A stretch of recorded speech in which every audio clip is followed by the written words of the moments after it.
The fight against violence is a fight for all of us, not a few.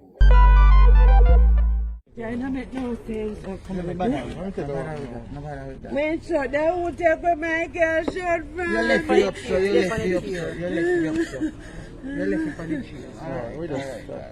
We heard about this terribly tragic incident which took place here in Havana Heights in Clarendon with 4 young persons, 2 sisters and another relative, and the baby father of one of the sisters, all being murdered last night, just after midnight.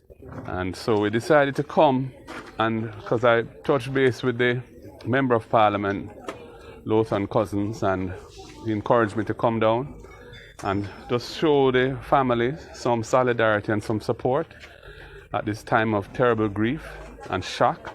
The community as a whole has been going through a series of incidents, but this now has taken it to a whole different level. And, you know, coming to the house, seeing all the children, meeting the mother of the 2 sisters who died, seeing the small room in which they were all put on a bed and then executed, it really is shocking to the conscience.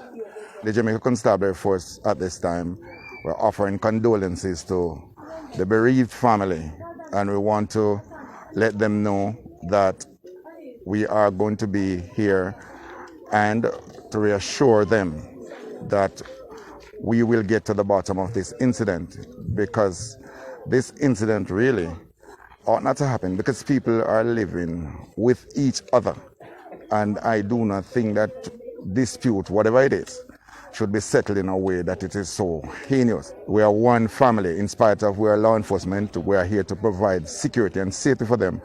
And when we wake up this morning and to hear about this incident is very tragic. Son, a working hard young man. What's the name of your son? Michael Salaman. Where live? Havana Heights Phase 3. He's a working hard young man. Every day work. When he no go out, he help me with my farm. Come and run chicken farm. Michael, you're innocent. God, no, dead left your one son. Only one picking. Plus your baby mother gone, left your baby. Eh? Tell me now. Who is his baby mother? What's her name? Sharona White, one of his siblings, one of them that died. One of the girl that died, Sharona White. You know, the country is going through the worst of times. Between the COVID situation, which is out of control, doesn't appear to be responding to the measures that have been put in place to try and contain it. The crime situation, murders like this happening, murders up 10% year on year, and then the stresses of the cost of living situation where so many prices have been going up and people really suffering. It is really a very dismal situation. And as leaders in the country, it is important that we get on the ground and show the people that we are here with them and that we care about their plight, and just to show that we don't see ourselves as just above them, but we are with them. So, you know, we are calling on the Minister of National Security and the Commissioner of Police, the Chief of Defence Staff of the JDF, to ensure that there is adequate security in this community, because this situation is one of a series that have taken place, but represents a serious escalation and a change to the nature of the violence that has been taking place in here. And it needs to be contained now so that the community can be freed of further trauma and further grief. I'm truly at a loss for words in respect of the tragedy that has taken place here. As the party leader and the leader of opposition would have indicated earlier, we are calling on the Ministry of National Security to increase the police presence in the space so that we don't have a repeat of what transpired. It is quite unfortunate that incidents like of this nature are happening when we are supposed to have increased police presence in the spaces due to the fact that there's a curfew and the all-island lockdown would have started. We have to work together as a community, as a country, to ensure that we can sleep with our windows and doors open in the realest sense, and that it is not a fleeting illusion to be pursued but never attained. As a former Minister of National Security, I've been to many murder scenes, but it is few that have struck me as tragic as the scene we have here today. A quadruple murder is not an everyday thing. And the fact that the 4 victims, as far as we can tell, were not involved in any criminal activity. They were innocent young people. And the trauma to the children who observed the murders. In one case, a young boy seeing both parents murdered must be indescribable pain. All right, now I don't know if I can make it. Better me thought I garbage pan or bring it down on the roadside. Me I tell you the truth, it don't make no sense. Me not have no hopes or nothing. Me not go work out. Yesterday, last time he called me, I said, Mommy, the chicken them not have no feed. Now, Mr. Michael, me soon come, but me sign us up and me give me a little time. Me call him back in at 1 o'clock and I say something to him. And me say, you good? And he say, yes. And me say, all right. Later, boy. So this is doing live normally or in this fast food company? He stay with him baby mother. And baby mother I must stay with. It took a long time for the police to respond, notwithstanding that 4 Parts and Maypen are within a couple minutes drive away, both police stations. We were able to come to from Kingston in about half an hour, and yet it took about that time, as far as I can tell from the community, for the police to respond.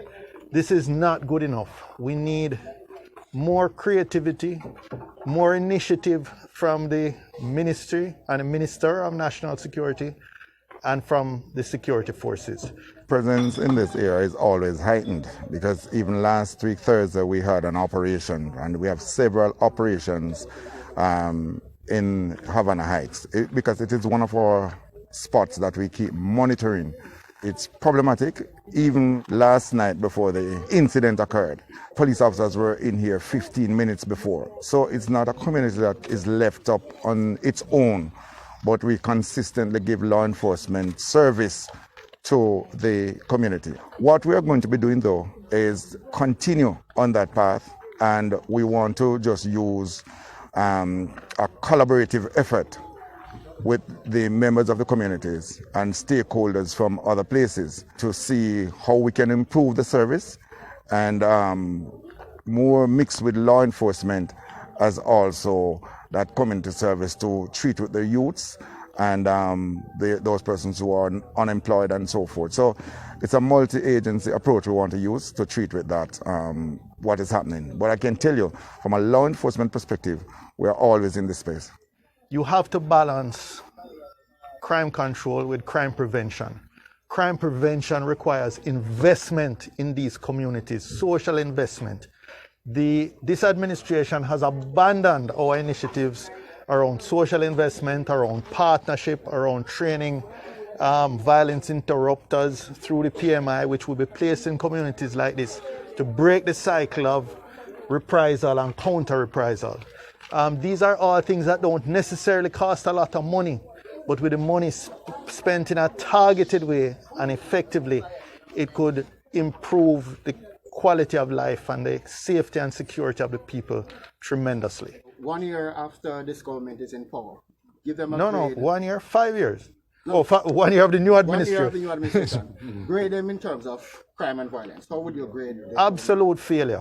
Absolute failure. We have had, from every perspective, certainly in terms of serious and violent crime, the most serious and violent crime, murders and shooting, those are up, despite the fact that we have had the entire country under curfew and lockdown for most of that year.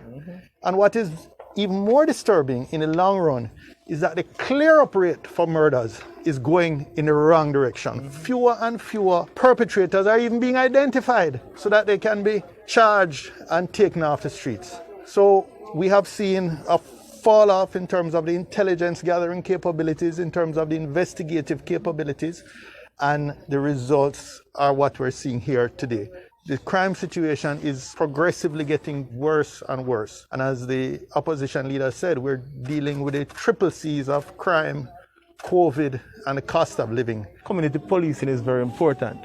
And without the community policing cannot work. So we want the security forces to understand that, notwithstanding the fact that I am an opposition MP, the fight against violence is a fight for all of us, not a few. It is a fight for the PNP, it is a fight for the JLP, and we are united. And it's interesting, we have the opposition spokesperson and security here. During his tenure, crime was going down significantly. He placed great emphasis on community policing. And that is where we went wrong. Because we are not placing the emphasis where it should be placed. Our priorities are misplaced. Building fancy police stations all across Jamaica is not going to lead to a downward trend in crime. Police stations in and of themselves is not the answer, it is not a panacea. What was happening between 2011 and 2016 that led to that serious decline needs to be revisited. And they need to consult with us because obviously they don't have the answer, but we do.